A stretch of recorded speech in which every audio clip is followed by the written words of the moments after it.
Hello दोस्तों, आप सबका स्वागत है। मैं आप सबके लिए एक और वीडियो लेके आई हूँ कि आप अपने प्रेगनेंसी को कैसे पूरे 9 मंथ सुरक्षित रख सकते हैं। और आप कभी कभी छोटी बहुत गलतियाँ कर देती हैं जिससे कारण आपको थोड़ी बहुत ब्लीडिंग आने लगती है, पेट में दर्द होने लगता है, या कभी कभी आपका एबॉर्शन के चांस भी बढ़ जाते हैं। ये सारी चीज़ें हो जाती है, आपका स्टार्टिंग में मिसकैरेज हो जाता है आपका। तो मैं आपको बताऊंगी कि आपको क्या नहीं करना है और क्या क्या करना है, ये सारी चीज़ें, जिससे आपकी प्रेगनेंसी बिल्कुल सुरक्षित रहे, आपका बच्चा भी सुरक्षित रहे। तो सबसे पहले ये है कि आपको पूरे प्रेगनेंसी में आपको सबसे पहले सीढ़ियाँ बहुत कम चढ़नी चाहिए, जल्दी जल्दी सीढ़ियाँ नहीं चढ़नी चाहिए। आप बिल्कुल स्टार्टिंग से ही ध्यान रखिएगा कि आपको सीढ़ियाँ नहीं चढ़नी चाहिए। अगर आप मेरा चैनल सब्सक्राइब नहीं किए तो सब्सक्राइब कर लीजिए, ये बिल्कुल आपके लिए फ्री है। तो आपको प्रोटीन रिच फ्रूट भी खाना है जिससे आपका बेबी हेल्दी रहे, उसका विकास प्रॉपर होता रहे। ये सारी चीज़ें आपको करनी है। और आपको जो संतुलित आहार है वो भी खाना है, और ज़्यादा खट्टी चीज़ें भी आपको नहीं खानी है। और जैसे जो गरम वाली चीज़ें होती हैं, गरम जो होती हैं जैसे बैगन और जो गैस बनाती हैं, वो सारी चीज़ें आपको नहीं खानी है। बैगन और जो सहजन है ये भी गर्म करता है। आप अगर डेली नहीं खा रहे हैं तो आप कभी खाएंगे तो आपको गैस से एसिडिटी बन सकती है, तो आप इसे अवॉइड करिए। तो गरम तासीर वाली जो चीज़ें आती हैं वो आपको नहीं खानी है, ये आप बिल्कुल ध्यान रखिएगा। और आपको क्या है, ज़्यादा टहलना भी नहीं है, जितना आपसे हो सके उतना ही टहलना है। ज़्यादा नहीं टहलना है कि आपकी सांस फूलने लगे, आप थक जाएं। ये सारी चीज़ों का कोई भी चीज़ एक लिमिट में आपको करना है। और जैसे आप कहीं भी एक स्थान में खड़े हैं या बैठे हैं, तो एक स्थान पे ना बहुत खड़े होना है ना बहुत बैठना है।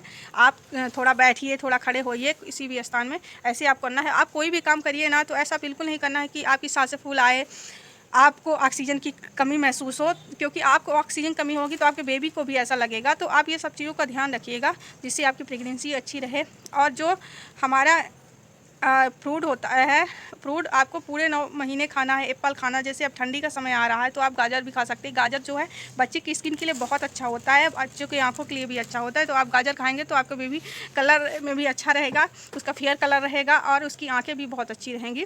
उसकी आंखों की रोशनी के लिए गाजर बहुत है। और उसमें आप हलवा के रूप में खा सकते हैं, और सलाद के रूप में आप सूखा भी खा सकते हैं, जिससे आपकी क्रेविंग में थोड़ा चेंज आएगा और फाइबर भी मिलेगा। तो आपको जो डाइजेशन की सारी चीज़ें होती हैं ये भी दिक्कत नहीं आएगी। और जैसे आप में कभी कभी जो हमारे शरीर में पानी की कमी होती है, इम्यूनिटिक फूड जो होता है उसकी कमी हो जाती है, उसको कमी को दूर करने के लिए आपको सबसे पहले पानी पर्याप्त मात्रा में पीना है। और नारियल पानी ज़रूर पीजिए जिससे आपको पानी की कमी ना हो प्रेगनेंसी में, क्योंकि पानी की कमी हो जाएगी, एक मिनट, पानी की कमी हो जाएगी तो आपके बेबी का विकास रुक जाएगा।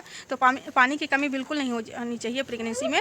तो पानी, और देखिए जैसे कोई भी इमोशनल चीज़ें या कि वो जो हमको इमोशनल कर दे, हमको कोई ऐसी दुख भरी चीज़ें बातें आपको नहीं वो करना है। तो ऐसे लोगों को प्रेगनेंसी, जो प्रेग्नेंट लेडी है उनसे से दूर रखना है। कोई दुख घर में पड़ जाए, कोई बड़ी ऐसे शॉर्ट वाली चीज़ें कि सुन के उनको वो लगे, तो ऐसी चीज़ें नहीं करना है। बस यही सारी चीज़ें आपको बचाना है प्रेगनेंसी में।